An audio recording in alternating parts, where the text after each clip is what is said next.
Hello, hello, and welcome to leoguzmanstudio.com. Today, we're going to be talking about art therapy and resiliency and how that really works, because it's so important to be resilient. It's so important to be adaptable. It's so important to be able to rise up when things get tough, right? So, what we need to do is really look at how our brain works, right? And learn how to move into an adaptable way of being. And you're like, well, how does that work? How does that happen? Okay. So our beautiful brain is made up of a couple different parts, right?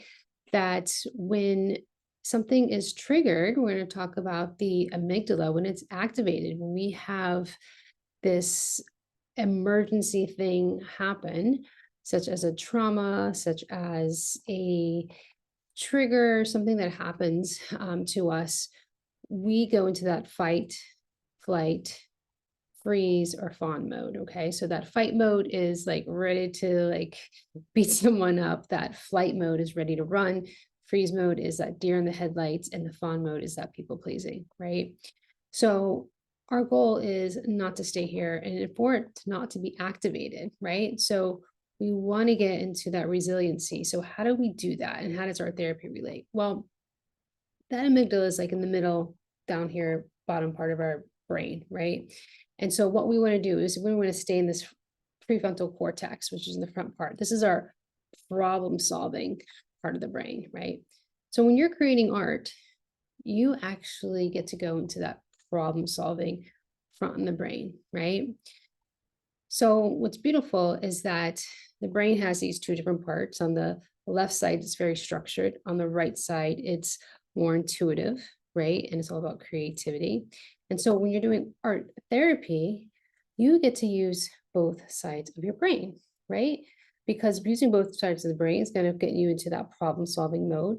It's going to get you into thinking about how can you handle situations that trigger those traumas, or that fight, flight, freeze mode, or even that fawn mode, that people pleasing mode.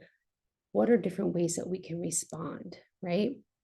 So if you haven't checked out the day 1 and day 2 of the Healing Art Retreat, we actually used our left brain with structure. We created a focus wheel, which looked at every area of our life and what our desires are and how we're moving towards it, right? It was very structured, right?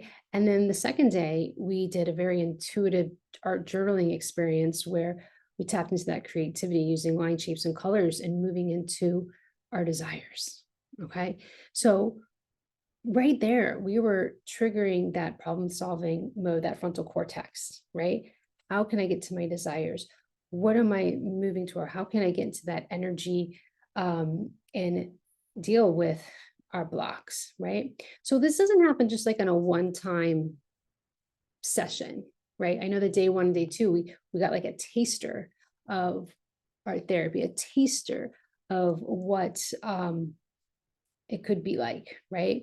So really it's about that consistency. Anything in life is about consistency, right? So the consistency of that practice. So with art therapy, you have that opportunity. It's a new opportunity as creatives to use our art as a superpower so that we can show up on a consistent basis, not just one-time session. No, it is weekly, 1 hour a week, where we can have that conversation with our art, right? Learn about our own visual vocabulary, learn about like what is it saying to us, and then have that conversation and process it with someone that is supportive in a safe environment.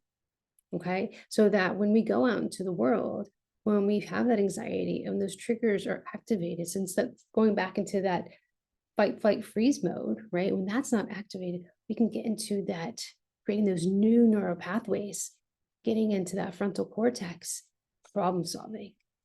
That's resiliency. Okay. That's what I want you to move into, because I want you to have a nervous system that is calm and that you feel peaceful, right? That when you have a situation that's uncomfortable, because that's life, that you have the tools and the resources to grow and feel good about your decisions. Okay. So what happens is sometimes we get really fixed and stuck, like, oh, my art doesn't look right. I can't pick this picture. That's fixed, right? But a growth mindset is more about, hey, I can't pick this picture. It's not making the way I want it to be yet. I'm willing to try. I'm willing to find opportunities and learn new ways so that I can get to my goal, right? So that's what our therapy gives you, that opportunity to grow so you don't feel so stuck. Okay. So if you have been thinking about partaking in our therapy, if you are creative and going to traditional verbal therapy, this is an opportunity for you to, use your art as your gift and as a superpower for your own healing. Okay. So you're welcome to check out my scheduling link if you're interested in online art therapy.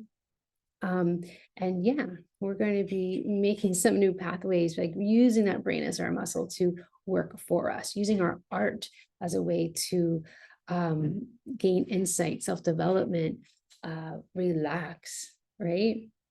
All right. So happy to connect with you here. And again, if you'd like to connect again, you're welcome to schedule on my scheduling link. I'll post it in the notes below.